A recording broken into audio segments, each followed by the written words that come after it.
எனக்கு என்னமோ இளமை காலத்தில் சம்பாதிக்கிறது எல்லாத்தையுமே வருங்காலத்தில் போய் ஆஸ்பத்திரியில் கொடுத்து நோய் நொடியோடு தான் இருக்க போகிறோமோன்னு தோணுது. நீங்கள் சொல்கிற விஷயம்லாம் கரெக்ட் தானே. இதுக்கு முக்கியமான காரணம்னு பார்த்தீங்கன்னா நம்ம லைஃப் ஸ்டைலு, உணவு பழக்கங்கள் தான். இப்போ நீங்கள் சொன்ன பிரச்சனை வராமல் தடுக்கிறதுக்கு ஒரு வழி இருக்குது. அதுதான் இந்த சூப்பர் ஃபுட்டு. இதை நீங்கள் சாப்பிட்டீங்கன்னா இந்த பிரச்சனை வராமல் பார்த்துக்கலாண்ணே. சூப்பர் ஃபுட்டா? என்னத்தையோ பீட்ரூட் சட்னி மாதிரி கையில் ஒன்று கொண்டு வந்திருக்க. இது 4 இட்லியை கொண்டு வந்து வைப்பா, இதை தொட்டு சாப்பிட்ணும் அதானே?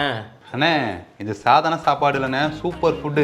நம்ம கிரிக்கெட் பிளேயர் இருக்கார்ல விராட் கோலி, அவரே பார்த்தீங்கன்னா 6 மாதம் 3 வேளை நீங்கள் கொடுத்தீங்கன்னா சாப்பிடுவேன்றாரு. இதை நீங்கள் சாப்பிட்றதுனால வெயிட் லாஸ் ஆகிறது, ஸ்கின் க்ளோ ஆகிறது, இம்யூனிட்டி இன்க்ரீஸ் பண்ணுறது, ஃபுல் டே எனர்ஜியாக வச்சுக்கிறது. இப்போ நீங்கள் சொன்னீங்களா இந்த மாதிரி ஆண்மை குறைவு பிரச்சனை வருது, பிசிஓடி பிசிஓஎஸ் பிரச்சனை வருதுன்னு, இந்த மாதிரி பிரச்சனை வராமல் பார்த்துக்கிறதெல்லாம் இந்த சூப்பர் ஃபுட்டு பண்ணுதுண்ணே. ஒரே சாப்பிட்றாருன்னா வேற லெவலில் இருக்குமே. என்னென்ன போட்டு சாப்பிட்றாரு? Rocket leaves, puffed quinoa, roasted bell pepper, அப்புறம் மஸ்டர்ட் சாஸ். இரு நீ சொல்றதெல்லாம் நான் சாப்பாடு அதெல்லாம் கேள்விப்பட்டதே இல்லை. எப்பா அவங்கெல்லாம் காசுக்காரங்க, பெரிய அளவில் காசு இருக்கு சாப்பிட, நம்மளால முடியாதுப்பா. அண்ணா இப்போ நான் சொன்ன விஷயங்கள்லாம் அவங்க ஊருக்கு ஏற்ற மாதிரி செஞ்சு சாப்பிட்றாங்க. நம்ம ஊருக்கு ஏற்ற மாதிரி சேம் நியூட்ரிஷன் கொஞ்சம் குறையில்லாமல் ஆல்ட்ரேஷன் பண்ணி எடுத்துகிட்டு வந்திருக்கேன் சூப்பர் ஃபுட்டை.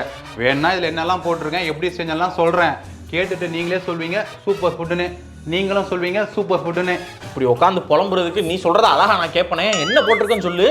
அண்ணே இந்த சூப்பர் ஃபுட்டு செய்கிறதுக்கு 12 சூப்பரான இன்க்ரீடியன்ட் தேவை. ஃபஸ்ட்டு இன்க்ரீடியன்ட் என்னன்னு பார்த்தீங்கன்னா முருங்கைக்கீரை. முருங்கைக்கீரையில் இருக்கிற antioxidant vitamin A, C and D என்ன பண்ணணும்னு பார்த்தீங்கன்னா ஆக்சிடேட்டிவ் ஸ்ட்ரெஸ் லெவலை கம்மி பண்ணி ஹார்மோனை பேலன்ஸாக இருக்க உதவுதுண்ணே. கூடவே இதில் இருக்க ஃபோலேட்டு அயனில் என்ன பண்ணணும்னு பார்த்தீங்கன்னா ரத்தத்தோட குவாலிட்டியை இன்க்ரீஸ் பண்ணி எனர்ஜியை இன்க்ரீஸ் பண்ணுதுண்ணே. முருங்கைக்கீரைன்னு பேரை சொன்னாலே போதுமேப்பா, நீ இவ்வளோ சொல்ல வேண்டிய அவசியமே இல்லையே.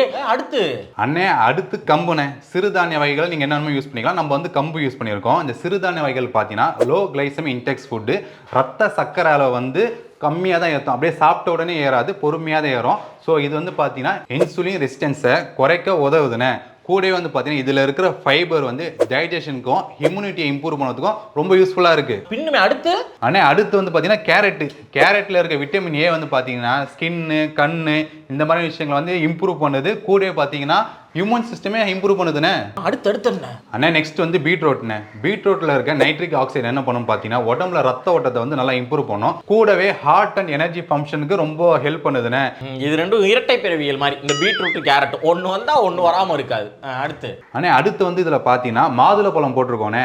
மாதுளப்பழத்தில் இருக்க பியூனிக் ஆசிட் என்ன பண்ணும் பார்த்தீங்கன்னா அலர்ஜியை குறைச்சி இம்யூனிட்டி பவரை இன்க்ரீஸ் பண்ணுது. கூடவே ஹார்ட் அண்ட் செல்ஸ் பாதுகாப்புக்கு ரொம்ப உதவுது. அண்ணே அடுத்து இதில் வந்து பம்ப்கின் சீடு போட்டிருக்கோம், பூசணி விதை. இது ஆரோக்கியமான வாழ்க்கைக்கு ஆராவில் ஹெல்த் மிக்ஸ்.